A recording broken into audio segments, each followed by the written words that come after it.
It's real talk. Yeah.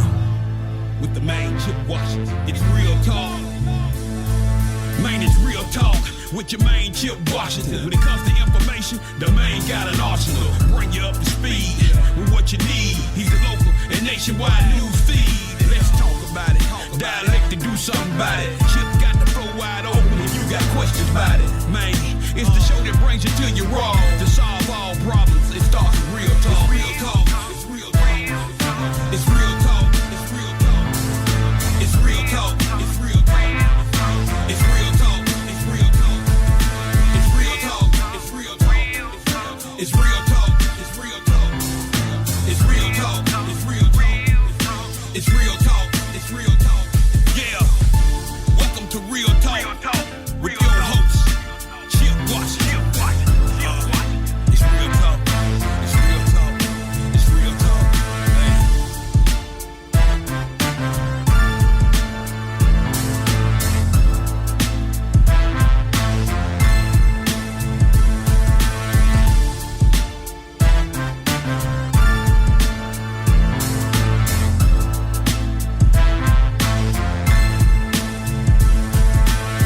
And here we go on this Monday. It is November 15th, 2021.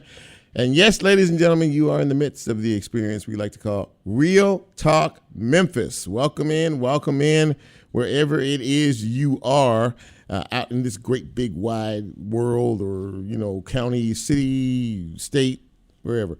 By the way, I tend to keep track of some where people kind of check out the show, and we have actually had some downloads from the country of India, like way across the pond. India has actually heard this show.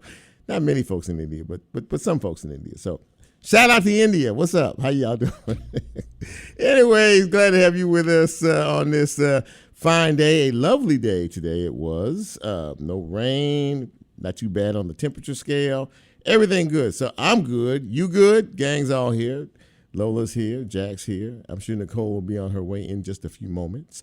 So before we get into what we normally do on this Monday, a couple of things you need to know as to how you get this fine piece of radio broadcasting. Well, we are on live 91.7 WYXR on your FM dial right now. You can also catch us on the website, which is WYXR.org, or you can find us on the TuneIn app, also live.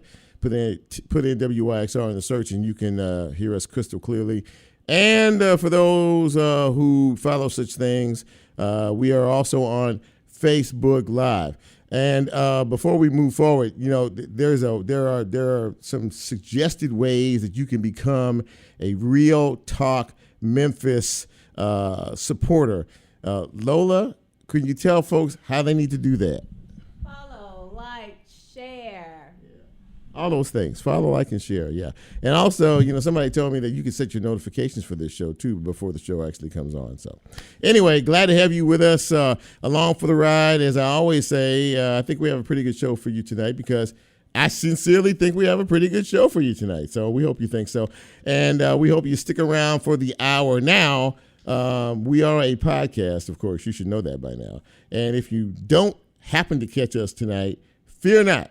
They will post the show on the website tomorrow, and you can get it wherever you get your podcast. So do that. Pay attention. Stay close. And enjoy this evening. Now, speaking of enjoyment, of course, many of you like to let the entire world know when it is your birthday. So we thought we'd get in on the action, and we would celebrate you. We would give you the shout out. We would give you the props on your special day. But not before I say, hit it, Jack. Happy birthday!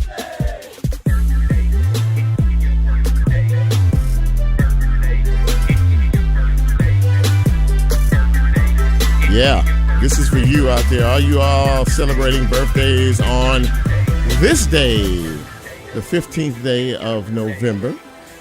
You ready? Here we go. Lonnie Robinson. Lonnie Robinson. Lonnie Robinson, it's your birthday. Happy birthday to you, sir. Also, happy birthday goes out to Doug Adams. to Deacon Jones. I'm sorry, Dion Jones. I'm going to have my eyes transplanted between now and the end of the show so I can see better, but that's Dion Jones. Happy birthday. Linda, so happy being me, Kathy. It is your birthday today. Happy birthday to you. Happy birthday to Mr. Rod Ford, to Miss Patricia Jones, to Miss Tony LaPesca, one of the best writers and reporters I've ever known. She is celebrating her birthday today.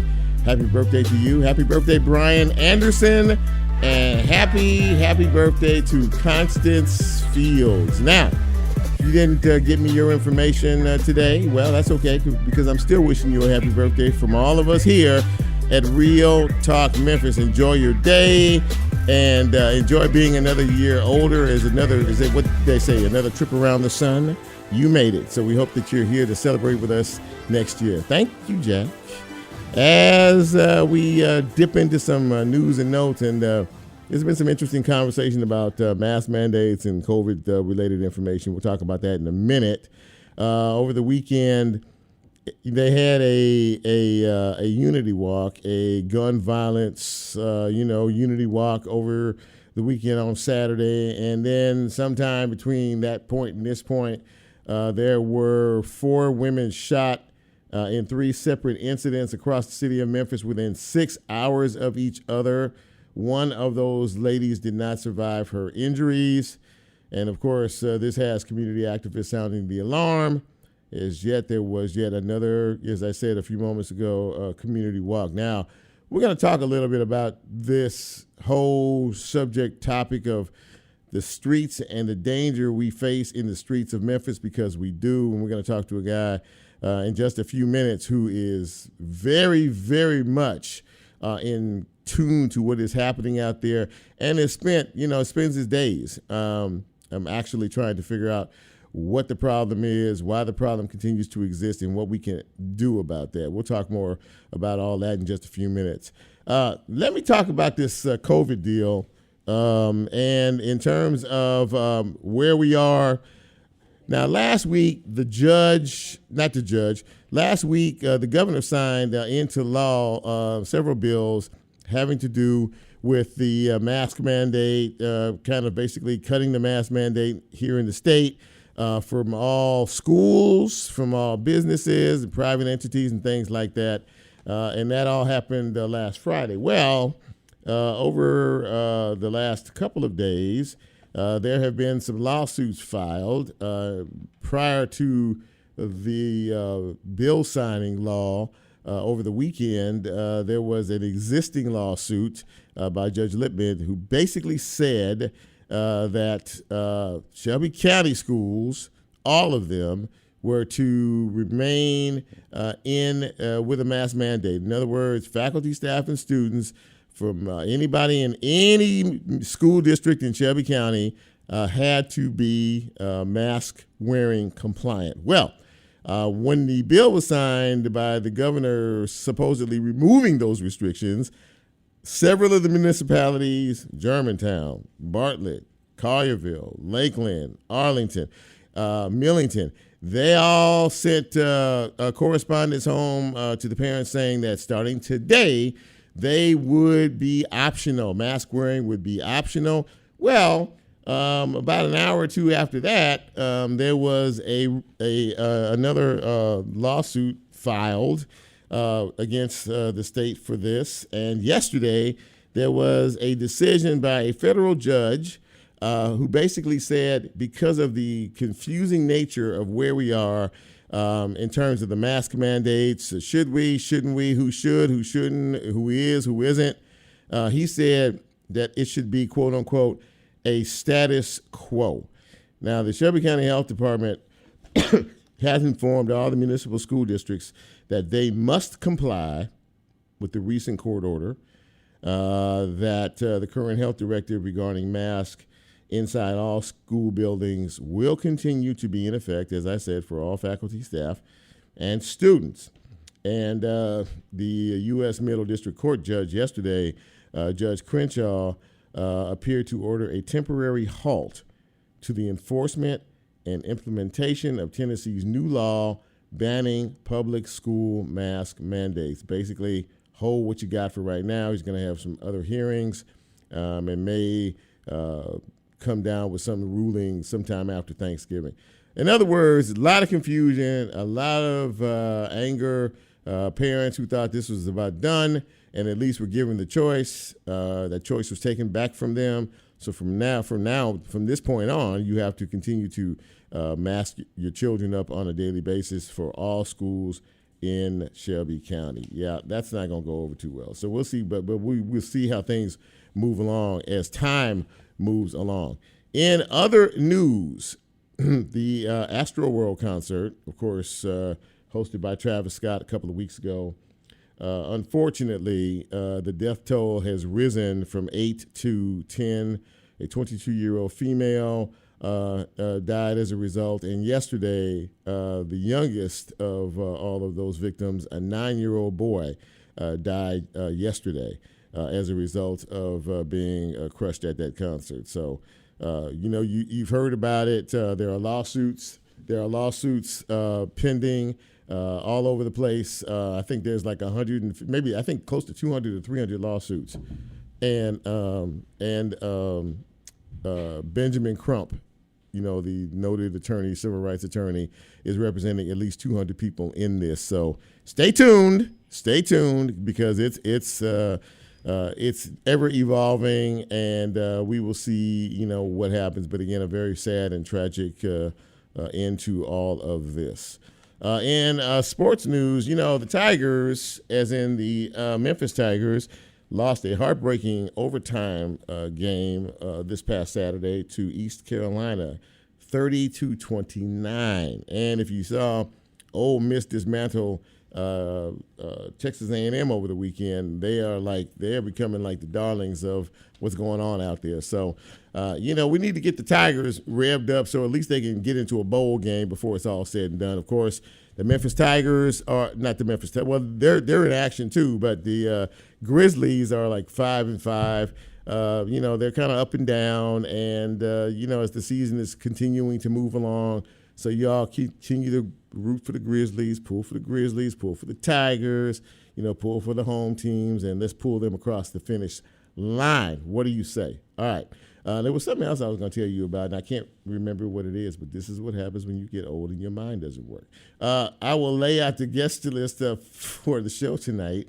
As I mentioned, we're going to talk a little bit about what's happening out here on these streets with LaDell Beamon. LaDell is the executive director of the Heal the Hood Foundation, and he's going to talk about that and that group's efforts to try to figure out why it is folks are going so crazy out here, because there really is no regard for life in our city, in our communities at all. It doesn't matter if you're a man, you're a woman, you're a child. It's just getting worse and worse. And maybe he can kind of give us some answers as to what he is hearing, because he's a man from the streets, of the streets, who's trying to help heal the streets. A little bit later on, we are going to talk with Jared Barnett. He is the CEO of Slingshot Memphis. And Slingshot Memphis is an organization basically put together to sort of help those who are trying to help the poverty situation here in the city of Memphis.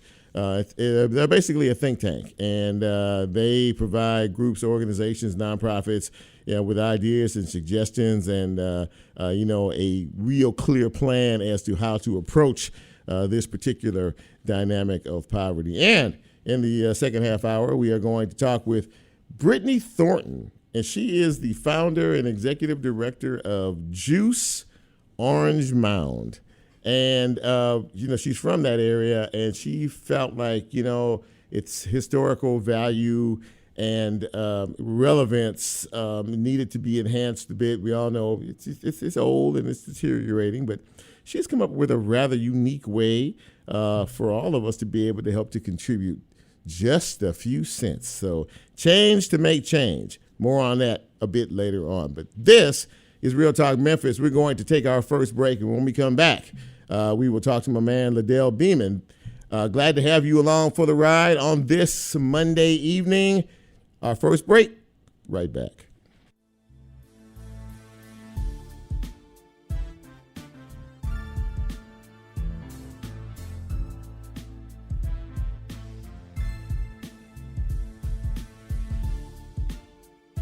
If you like Real Talk, here's a way you can get involved. Do you have a show topic idea or suggestion? Want to be considered a guest or have a guest idea? Then send Chip a message on his Real Talk show page and you can be a part of the Real Talk experience. So as he always says, go out and tell somebody. We'll be right back.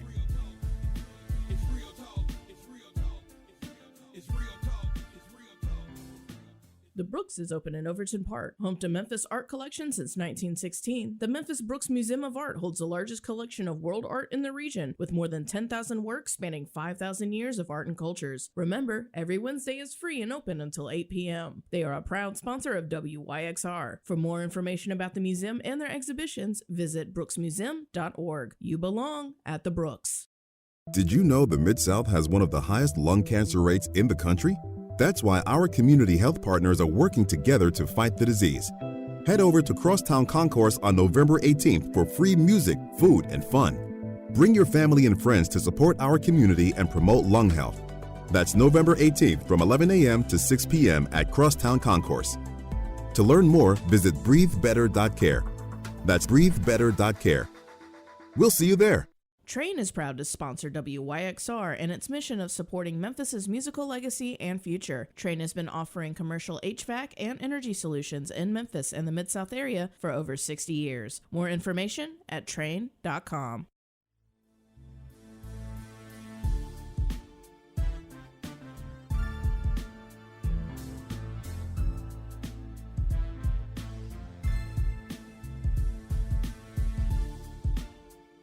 Get Real Talk on the TuneIn mobile app under WYXR, and he's now streaming live on Facebook. And you can also catch a rebroadcast on YouTube. Just put WYXR in the search box and hit subscribe.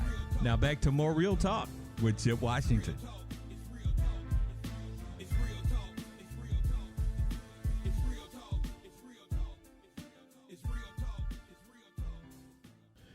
And welcome back to Real Talk Memphis on this Monday evening. Your humble host, Chip Washington, with you. And before I go on, I just want to say thank you to those of you out there who are starting to pay attention to this broadcast. I know that, Monday is, I don't know, folks, at the end of a long day, you get tired and, folks got things to do. But for those of you who do check me out, check us out, check the show out, really, really appreciate it. I notice it doesn't go unnoticed. I see that. And, of course, you can catch us on Facebook Live. And, of course, we're a podcast, so you can pick us up every Tuesday after the show is posted in the afternoon, wherever you get your podcast. And I am noticing that there's a little bit of an increase in traffic. So, you guys are starting to maybe find the show. So keep it up. Keep it up, because we appreciate you. I also appreciate my first guest, a man he's a young fella, but he is someone who is really dedicated to trying to improve what is going on out in our neighborhoods, in our communities, and on our streets. He has formed his own foundation. It's called Heal the Hood. He is the executive director. He is LaDell Beamon. And LaDell, thanks for coming on, man. I really appreciate having you. Hey, thanks for having me, sir. Listen, Chip. Yes, sir. Yeah, I see. So listen, first of all, for those who don't know, talk about the Heal the Hood Foundation. Talk about why you decided to, create this foundation and what it is that you would define as your mission. Well, Heal the Hood Foundation of Memphis, is basically a arts and a media science organization, because one of the things about what we do is that we use the arts to be able to curb a lot of violence that's in the city. Mm-hmm. And for me, it was just about being able to explore options. I was born in the inner city, raised in the inner city. But the thing that really got me out of a lot of trouble, I have the same elements that a lot of the kids are faced with now. Mm. And my thing is coming from a single parent home, growing up where, drugs, gang activity was in the community. Mm. As a matter of fact, 4 of the guys that grew up in my hood ended up on America's Most Wanted. And so for me, being able to literally put an instrument in my hand and be able to leave from South Memphis and go to Colonial Middle School, was junior high back then, and then go to Overton High School, I developed a new concept of how life works, and how things work. And so for me, I was able to really, after the first kid that I worked with ended up getting his brains blown out and left in an abandoned house. That kid said something to me that was so powerful. He told me, all I want to do is when I get back from Job Corp, I want you to pick me up in the summer, and we started doing plays, and I want you to do all this stuff. And I was like, that's cool. But Marvin Robinson never made it back to Job Corp in Virginia because they found him in an abandoned house with his brains blown out through the back of his head. And when they tried to find out who murdered Marvin Robinson, they put these T-shirts on. The police couldn't find out who did it. But at the end of the day, the community fleshed out the murderer, and it was his best friend. Oh my. And so I look at stuff like that, and I feel like we have an answer. We've attracted a lot of celebrities to the city of Memphis, which I'll get into if time permits. Sure. But because of that, we've had the opportunity to get hundreds and thousands of kids out of gangs, to be able to be one of the most prominent organizations inside of the Shelby County school system. And we've done work in Fayette County. We've done work all the way up to Alaska, believe it or not. You mentioned talking, especially to a lot of these young folks out there, and trying to help them find a more positive, better way. What do you hear from young people? I mean, I know you keep your pulse, you keep your ear pretty close to the pulse of this community. What are these young people telling you about what they're facing, what they're dealing with, the pressure in the streets? What's going on out here? It's not enough exit signs. You know, when I'm talking to kids, you know, especially I had a situation where there was a parent who literally took her daughter to fight another girl at her house. Right. And I know you probably heard about that. Yes. Yeah. That kid literally goes to one of the schools that I work at, and to just know that she took this child to a fight, but ended up getting murdered as a parent herself. And so a lot of the kids that I'm dealing with, you know, that I see, you know, I've dealt with kids that have been on the other side of the trigger, that have done the murdering, and I've dealt with kids that have received the bullet that's now on the ground. And when I listen to these kids and see their stories, what they're talking about is that it's not enough for them to do in this city. That everything that is happening is shaped around taking them to a grave. And so they follow in that, because from the radio, from the music, you even look at, if you listen to traditional radio, I don't want to call the stations out, but I heard Pastor White Mike say something that was so powerful. He said that African Americans, we're the only group of people that makes music that degrades our women. And we talk about killing each other in the community, and it's played on the radio. No other race does that to the degree that African Americans do. Wow, that's fascinating. Yeah, and you're 100% right about that too. I mean, the rap music is pretty tough. It's pretty tough out there. If you're just joining us, we are talking with LaDell Beamon. He is the executive director of the Heal the Hood Foundation, and you know, kind of talking about, you know, what really is the root cause of some of the violence that we've seen. And you're a young man, and you know, I think that for many of us older, a lot of us try to do what we can to try to, you know, to talk to the young people, to help to, you know, encourage them, you know, to that there's a better road and a better path to take. But it seems to me that someone who is younger can relate better to them. Do you find that in all of the young people that you do deal with as an organization and a group? I've seen it. But the strangest thing is too, I've seen the older guys be able to come in and make an impact. It's really about, you know, being able to connect with these kids on the level that they are, because when you come in judgmental, first of all, that's the wrong thing to do, to come in judgmental. But when you come in with an open ear and you have something to offer, you know, a lot of these kids will perk up and listen to what you have to say. I've seen it on both sides of the spectrum, but at the same time, you know, a lot of these kids, you know, you look at rappers like Yo Gotti, Young Dolph, these are the preachers for these kids right now. And the message that a lot of these kids are getting is negative. And so you have to, you know, be able to not only relate to the kids, but to be able to offer them a different perspective. And I think that's what happens. Is sometimes the wisest things that are being said to these kids are opening them up now, because they don't want to die, but at the end of the day, they don't have a reason to live. And we got to give them that reason to live. So, you know, and having said what you said about the music, which, you know, can cross all types of genre, I know that, you know, rap and gangster rap and a lot of these songs and things that you hear do glorify violence and a violent way of life, a violent, you know, way toward women and a lot of other things. How much responsibility do you place on these musical performers, especially these young folks, you know, who are up and coming, trying to make a name for themselves, particularly in the rap game? how much of responsibility should they take in terms of the influence that they have on some of these young folks? I think, it's such a gray area because, I feel like they should take full responsibility. But what happens is I've done a lot of work with Master P. Mm-hmm. And I remember one year we were doing a celebrity basketball game. We've been friends for years. And we were at a radio station here in Memphis. And he wanted to play one of his positive songs on the radio. He asked him, he said, well, y'all play one of the positive songs, a song called Lonely Road. And the station said, no, we go hard over here, P. We want to play Armored Truck. And so the industry forces African Americans to really be able to be the spokespeople for, or the voice of blacks right now, and saying that this is acceptable. Mm-hmm. And so now you look at, I can't eat or I can't feed my kids unless I conform to the mold that the industry has set.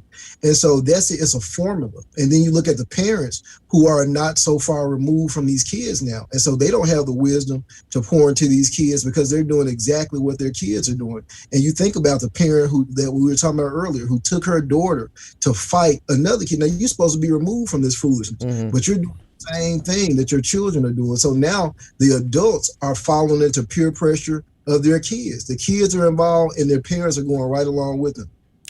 And so I think it's a gray area there, because a lot of these rappers don't want to do. Master P didn't want to really do, after he got older, even the No Limit tour that's coming to the Landers Center. That's not music that he really wants to do, but the public supports that because they've been fed it. Wow, that's some deep insight there. Now, you talked about the fact that you work with some celebrities and some rather large profile folks out there. I know you had a big event over the weekend. One of your fundraising benefits, and you had Coach Lionel Holland as your guest speaker. Talk a little bit about how you get these folks involved in what you're trying to do. Some of it is for us. Bettina Hunt, one of our CFO, ended up reaching out to him on social media, and she ended up getting him, and he loved what we were doing, and he ended up being sold out to come into the event. But a lot of the other celebrities, they hear about what we've been doing, and they catch on to it, and they get excited, and they want to be a part. Even our people like Robert Towns and Keenan Ivory Wayans, we've done work with them here in Memphis under the radar. Mm-hmm. But Coach Lionel Hollins, he said something at the benefit dinner that was so profound. He was talking about LeBron James and Anthony Davis, and he talks about they had their hoods on, and kids they were hollering and screaming, but they didn't even acknowledge the kids. And Coach Hollins said, look, he said, I'm not saying sign their autographs and sign everybody's autograph. He said, but if you would just take off the hoods and look in their direction and wave at them, it would make a difference in a kid's life, even if you did that. Exactly. And so I look at people like Coach Hollins being somebody who we're going to be yoking up with, doing some powerful things, because he understands that a kid is just saying, if you just make me feel like somebody, I can come out of what I'm in and start thinking different. Because those kids, the people we're dealing with, the celebrities, they get it. Before I let you go, how is it that just a simple question? You're known as for Heal the Hood. How do we heal the hood? And more importantly than that, folks who want to get involved in your mission, in what you're trying to do to rescue our young people, how can they get involved? Well, hood is a suffix at the end of words like brotherhood, fatherhood, parenthood, motherhood, sisterhood. Everybody has a hood. And if we would stop for a second to really start becoming a better mother, it would heal motherhood. And we would start becoming a better father, it would heal fatherhood. If we become a better priest or preacher, it would heal the priesthood. And you look at Memphis, as far as being with all of these different churches, we have thousands, about 3,000 African-American churches, mm-hmm. and they're in the inner city, but the inner city is not being transformed. And I look at people that are really doing the work like Pastor Charlie Caswell, like Ricky Floyd. Those are the people that are the rare breeds that are transforming their communities because they've been there, they've done that, they got the t-shirt, and they have the formula to be able to do it. And all of us in our own way are telling people, you have to be able to heal your own individual hood, deal with your own trauma, so it won't go from generation to generation to generation. And so we tell people the best way to help us is to not just write a check, but to come alongside of us and make a difference and be a light in the community. So people can reach us at hthmemphis.org. That's our website. All of our social media is on there. It's hthmemphis.org. You can see a lot about what we're doing with the brand new Hero Empowerment Center, where we're going to build a universal theme park here in the city. We've been adopted. We've been gifted 7.02 acres of land, and we're excited about being able to bring something that Memphis needs.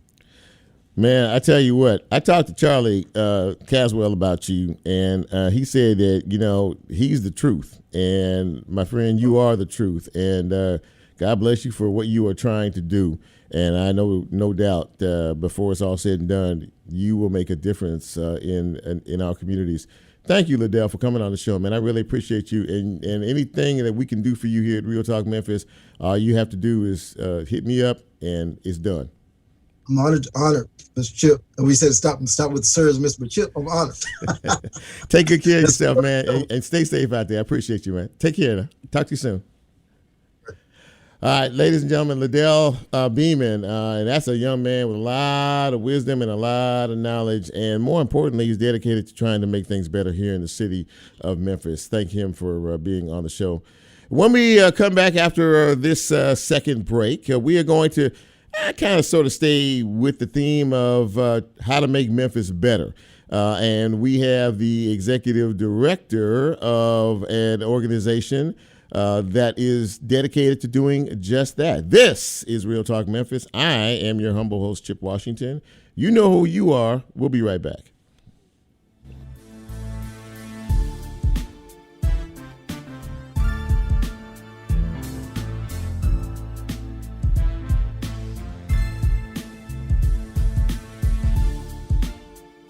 If you like Real Talk, here's a way you can get involved. Do you have a show topic idea or suggestion? Want to be considered a guest or have a guest idea? Then send Chip a message on his Real Talk show page, and you can be a part of the Real Talk experience. So as he always says, go out and tell somebody. We'll be right back.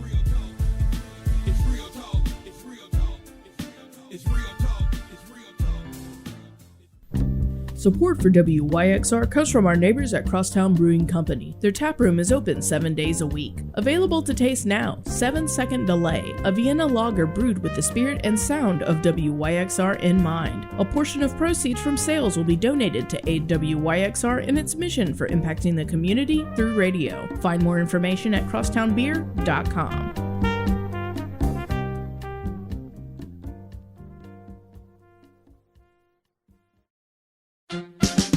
The Dillard family of companies, including Dillard Door and Security, Tri-State Glass, and Trace Electric, are proud sponsors of WYXR. For the past 75 years, the Dillard companies have provided products that secure Memphis. From installing the iconic gates at Graceland to the Memphis Tigers Liberty Bowl locker room, Dillard protects what matters to Memphians like you. For more information, visit dillarddoor.com. You've been taking my love for granted.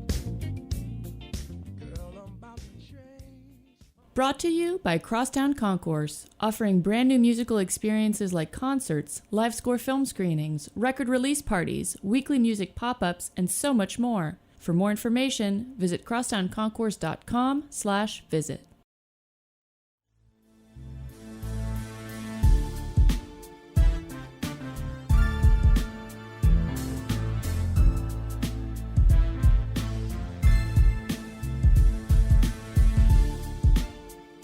Get Real Talk on the TuneIn mobile app under WYXR, and he's now streaming live on Facebook. And you can also catch a rebroadcast on YouTube. Just put WYXR in the search box and hit subscribe.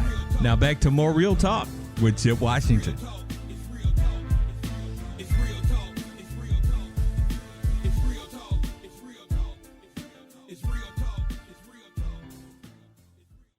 And welcome back to Real Talk Memphis on this Monday. Chip with you. And, of course, we had a really good conversation with LaDell Beamon from Heal the Hood a few minutes ago. And another man, I think, in his own way, in his organization, is trying to heal the hood or hoods here in Memphis and basically dedicating their mission to helping to solve or find solutions to the poverty issue here in Memphis, which we all know is a big problem. Please welcome to the show, Jared Barnett. He is the executive director of Slingshot Memphis. And Jared, thanks for coming on tonight, man. Glad to have you.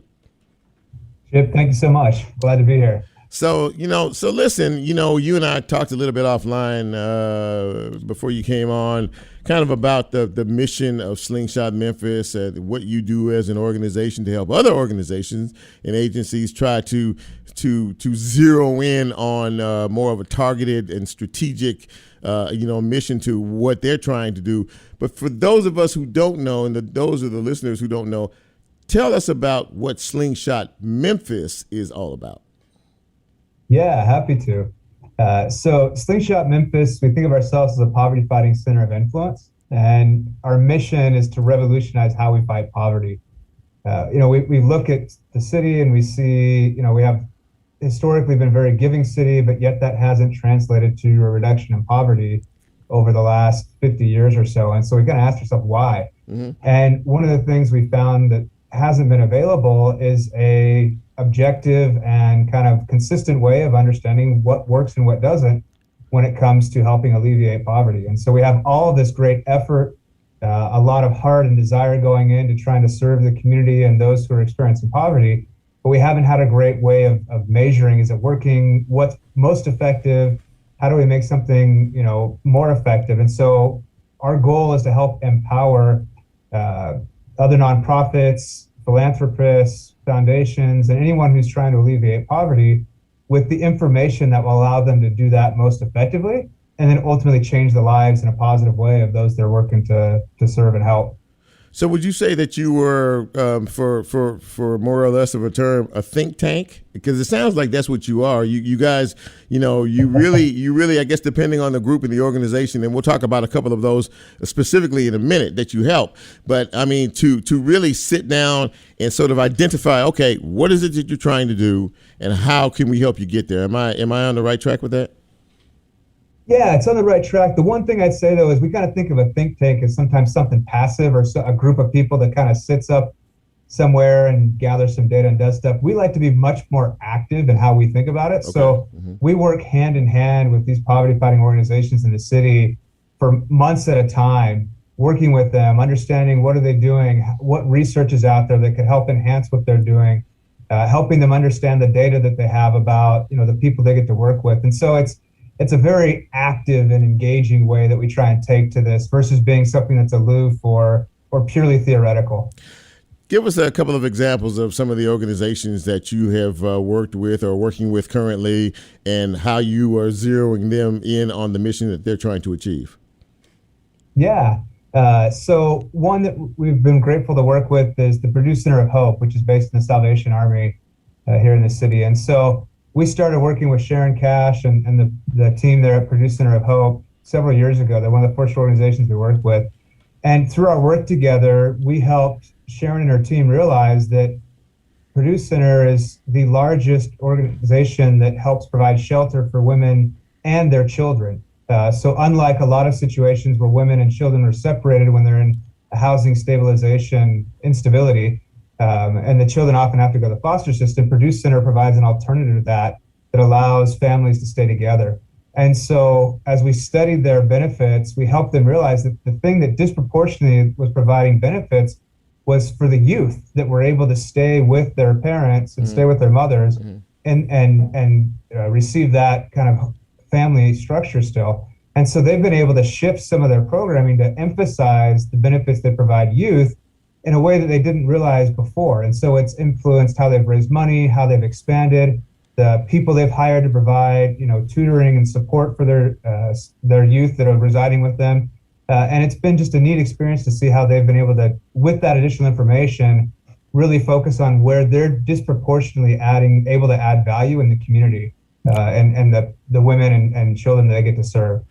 We are speaking with Jared Barnett. He is the executive director of Slingshot Memphis, and as you are listening, he is, and his organization is really dedicated to helping try to fix what has been a long-standing problem here in the city of Memphis, and that is poverty. Now, in checking out your website, you have a rather impressive group of organizations and businesses and others that you have helped. Would you say that that list continues to grow based on your reputation in terms of helping some of these organizations?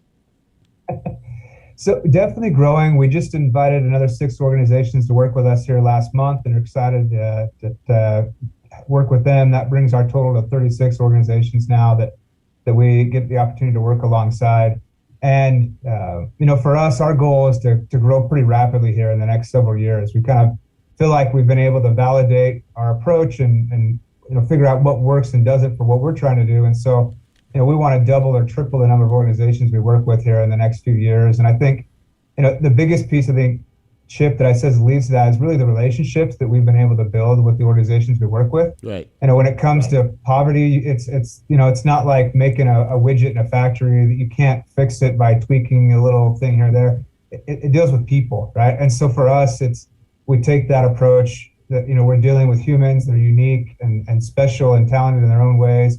The organizations we work with is the same. And so I think it's the opportunities we've had to build some really strong relationships with these poverty fighting organizations that has helped us grow. Well, it sounds like you have a sort of a basic template, but because of what you just said in reference to everybody's different, every organization is different, every need is different.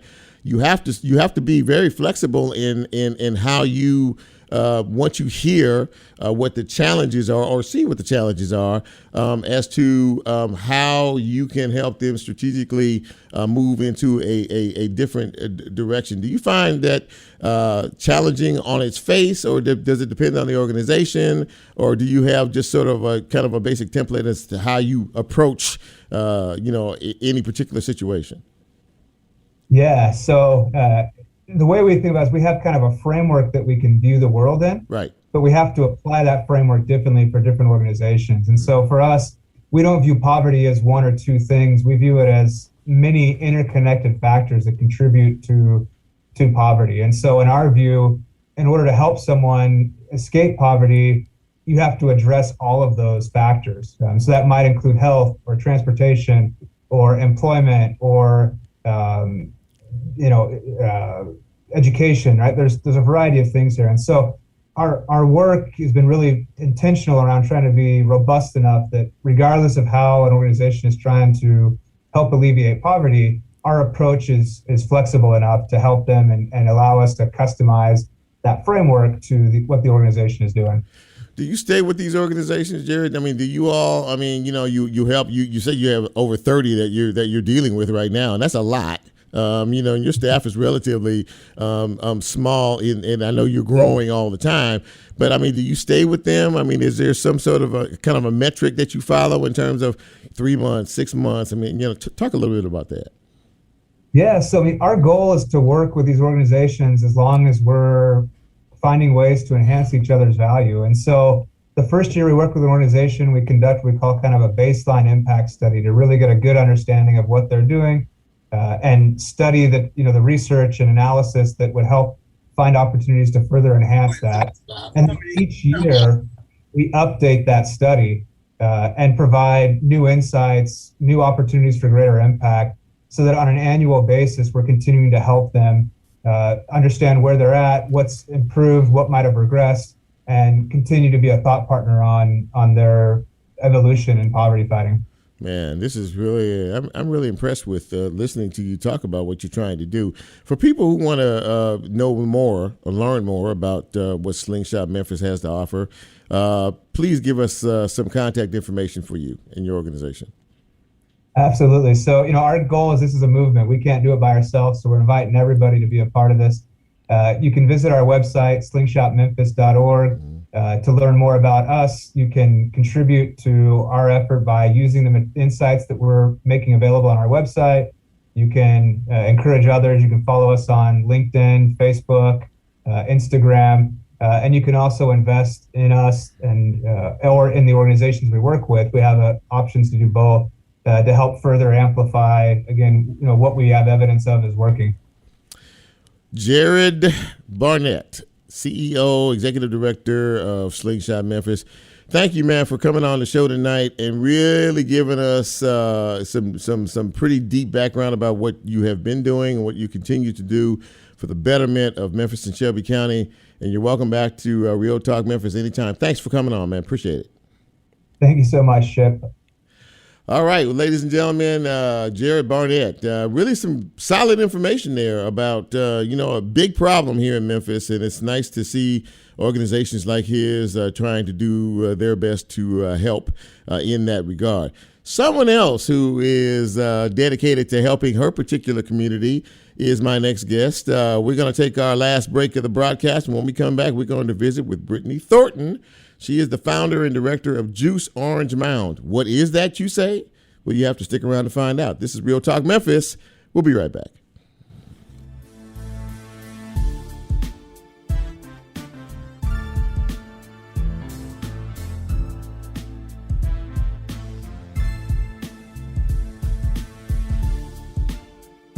If you like Real Talk, here's a way you can get involved. Do you have a show topic idea or suggestion? Want to be considered a guest or have a guest idea? Then send Chip a message on his Real Talk show page and you can be a part of the Real Talk experience. So as he always says, go out and tell somebody. We'll be right back.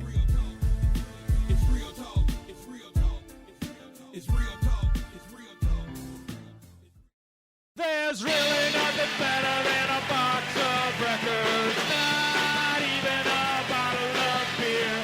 Drinks are gone in a matter of minutes, but vinyl just won't disappear.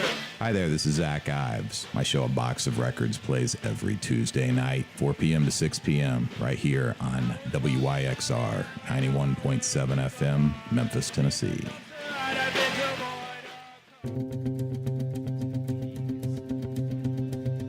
Hey everyone, this is Janet, host of Jaunt with Janet, Wednesdays from 4 to 6 p.m., bringing you new releases in the rock, pop, and electronic genres with a little bit of the old fused in, all here on WYXR Memphis 91.7 FM.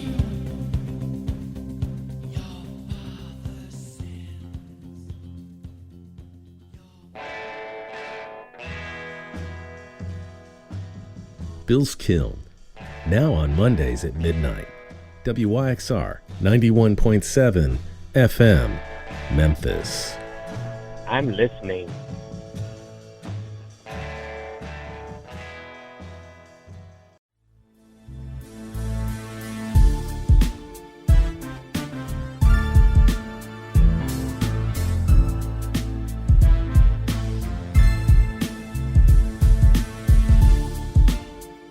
Get Real Talk on the TuneIn mobile app under WYXR, and he's now streaming live on Facebook. And you can also catch a rebroadcast on YouTube. Just put WYXR in the search box and hit subscribe.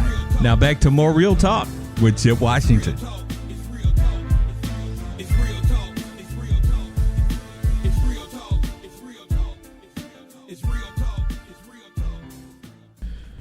Yes, indeed. This is Real Talk Memphis with the coolest theme song in the city. I am Chip. Welcome back to the big broadcast. And in case you were wondering what you could do with your spare change and how it could really make a difference, I have my next guest can tell you exactly how to do that. She is Britany Thornton, and she is the founder and director of Juice Orange Mound. And this is a young woman who is from that community, left and came back and decided that, you know what, she wanted to do something to try to make things better over in that historical community we call Orange Mound. And Britany is joining me now. Britany, thanks for coming on the show. I appreciate you. Thank you. Yeah, absolutely. Thank you for having me. Well, listen, so, I saw a story about you and your organization, and I thought it was really interesting, and I wanted to sort of put a little bit more of a spotlight on it if we could, and kind of let you talk a little bit about the concept of Juice Orange Mound and how a little change can make a big change. Hey, I like it. Yeah, for sure. So we're just big dreamers as just an organization and body of people. Our work is centered around current residents in Orange Mound. And so our whole bread and butter is just like engaging more and more current residents. We have kind of a model that we're looking to execute. And so that model, the engagement piece that we're rallying around is collecting spare change. And so this was something that we did. It's been like 2 years back that we tested out the idea and saw that it had a lot of promise. And so we went door to door collecting spare change. It was 30 volunteers, 2 hours. and we collected $592. And so our whole thing is just really cultivating resident philanthropists that will want to give their spare change on a consistent basis. We've collected a significant amount of data that shows that people are interested in supporting the process. So now we're just really focusing on getting our workmanship in place, getting our people in place so that we can do it with more efficiency. That's the piece where we're trying to figure out how to do it to the most optimal level possible. So $5 every house, we stand to be able to collect over $11,000 with the amount of parcels that we have in Orange Mound. So we know that the data is there. Mm-hmm. We just got to make sure that our people are buying into the process. That is really, I just really admire you for what you're trying to do for the folks out there. That's a wonderful community. It's our senior community. It's one of our treasures, Orange Mound. And by the mere fact that someone can really contribute, I guess what most people would think is a little spare change, but a lot and enough spare change really adds up. And based on what you just told me, I mean, it really can add up. And so just think about what if everybody contributed however much you just said, man, you can make a substantial difference. Now, let me ask you this: what are your goals in terms of the improvement of the community by raising this change to make a bigger change? Yeah, for sure. So we always collect with the project in mind. Mm-hmm. So we cast vision for what we want to fund through the spare change. And the great thing is any, way that the spare change falls short, we're able to leverage the funds that we do collect to be able to get more. So you can imagine if we're like, hey, Mr. Chip, we collected $592. We know you're a baller stock caller. Can you match that amount? Then we can walk away in the same day, with in excess of $1,200. And if the project calls for, $1,000, then boom, we got those funds. And if it calls for $3,000, then we just need to say, we appreciate your match. Can you point us to someone else in your network that would be willing to match it again? And I think that the selling point that really is compelling to people is that when you really break down, this process, there's so many more individual donors who, through their small amounts of spare change, have shown their investment that people want to match it. And so it's just a really beautiful, fundraising strategy for small communities like, Orange Mound that want to do things for themselves. And so we fund our events and programming, or we are proposing that Orange Mound funds events and programming through the spare change collection process. We are speaking with Britany Thornton. She's the founder and director of Juice Orange Mound, and basically they are collecting, small change, spare change, and a little can go a long way. And it sounds like you really. I'm listening to you talk about this, and you get me excited. And I'm going to tell you right now, I'm going to donate. I'm going to donate, and I'm going to do a little bit more than spare change. But I will say, are people excited about the approach that you have? Because it seems very positive. It seems very forward thinking, and it's almost like how could you resist? Because the funds that you collect are going to save one of our, like I said earlier, one of our most cherished communities. Yeah, I'm sure that people are really eager to do it again. People that have participated in the process before, because like I said, it's been, I think that was, it was a couple years back that we actually went out to collect last. So all of us are kind of like, oh, let's do it again. And so, the pandemic hit and it just really kind of put a wrench in our programming. And so coming into 2022, I think you'll see us out canvassing again. The beautiful thing is that when we canvass, we canvass with the project in mind, we ask for spare change, and then we always collect some data point. So there's some data point that we produce for ourselves. Communities like Orange Mound don't have access to updated data. Right. So much of the information that's out there is so dated. And so it's a beautiful process for us to just get to know people and get a feel for how they're feeling. So, we have not seen spare change discriminate. We've seen young people, old people, poor people, people who are addicted to drugs. Spare change does not discriminate. And that's the beautiful piece, that everyone can be a part of the process. Before I let you go, take me down the road as we start to hopefully thaw out of the COVID pandemic. And folks start to get back to, I guess, a relative new normal, and you can get back out to picking up that spare change and moving forward with some of the projects. what's your vision for the next 2 years, maybe 3 years, 5 years? Do you or have you forecasted out that far in your thinking? Yeah, for sure. So we're currently in a partnership with Rhodes College to create a comprehensive neighborhood plan that focuses on 6 different areas.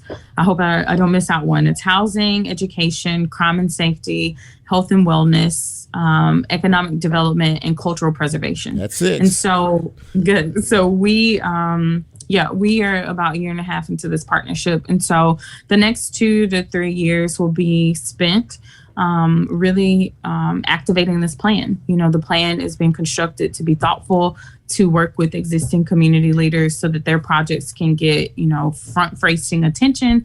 We're really wanting to like bring key stakeholders to the table to make sure that their projects have funds, resources, and just people, you know, who can help manifest the vision. So I think that you'll start to see like visible improvements in Orange Mound within the next 2 to 3 years. And that's both from the work that we'll do and work that other people are planning to do in Orange Mound. So there are a number of different plans for the neighborhood. So I think that, you know, for those people who have 1 foot in, 1 foot out, they should stay because there are good things coming to the neighborhood. That is absolutely awesome. And before you get out of here, tell folks how they can contact you. Tell folks how they can participate in the process. You know, how we can all get involved. Please give us your contact information. Yeah, for sure. So the easiest way is social media. So Juice Orange Mound on Facebook, and then JOM Memphis on Instagram. I do give out my number freely, so it's 901-300-6621. Okay. If someone is listening, that's 901-300-6621. Give me a call, and we can plug you in. If you know a current resident in Orange Mound, just being a connector is the best way that you can serve us, because we're trying to connect with more residents. And so if you know someone, then we would love to get connected. Outside of that, I think that the work that we're doing at our new homeless shelter on Park Avenue is something that people have really shown a lot of interest in. We didn't talk about that, but next time, let's dig a little deper into that. We can do it. And especially because of the holiday season, there's great opportunities to give.